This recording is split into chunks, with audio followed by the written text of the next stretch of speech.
দুদিনের সফরে ইসরায়েলে ভারতের প্রধানমন্ত্রী নরেন্দ্র মোদী তাকে স্বাগত জানাতে বিমানবন্দরে প্রটোকল ভেঙে হাজির হন স্বয়ং বেঞ্জামিন নেতানিয়াহু।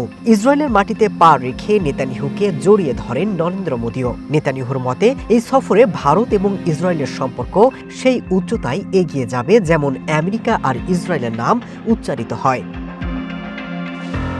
মোদী এবং নেতানিয়াহু বিমানবন্দরে একটি রুদ্ধদ্বার বৈঠক করেন। এরপরই রওনা দেন জেরুজালেমে, যেখানে ইসরায়েলি পার্লামেন্ট নেসেটে ভাষণ দেবেন। তবে মোদীর ভাষণ বয়কটের হুমকি দিয়েছেন বিরোধীরা।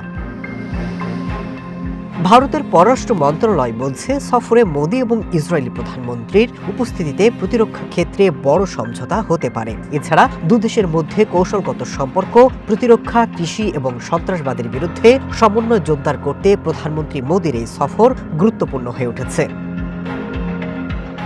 ভারতের গণমাধ্যমগুলোতে বলা হচ্ছে, মোদীর সফরের আগেই নতুন জোট হেক্সাগন অ্যালায়েন্স ঘোষণা করেন নেতানিয়াহু। তার কথায় পশ্চিম এশিয়া এবং তার আশেপাশের দেশ নিয়ে আত্মপ্রকাশ করবে এই নতুন জোট, যা নিয়েও আলোচনা হতে পারে।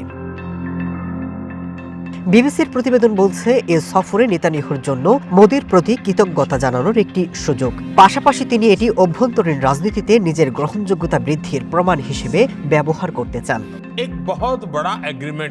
বিশ্লেষকরা বলছেন, মোদী সরকার ক্ষমতায় আসার পর ফিলিস্তিনিদের প্রতি দীর্ঘদিনের সমর্থন বিসর্জন দিয়ে খোলাখুলিভাবে ইসরায়েলকে গ্রহণ করেছে ভারত। প্রধানমন্ত্রী মোদীর এই সফর বিশ্ব মিডিয়ায়, বিশেষ করে ইসলামিক দেশগুলোতে ব্যাপকভাবে আলোচিত হচ্ছে। প্রতিবেশী পাকিস্তানের মিডিয়া এমনকি প্রধানমন্ত্রী মোদীর ইসরায়েল সফরকে তাদের জন্য একটি সতর্ক সংকেত বলে অভিহিত করেছে।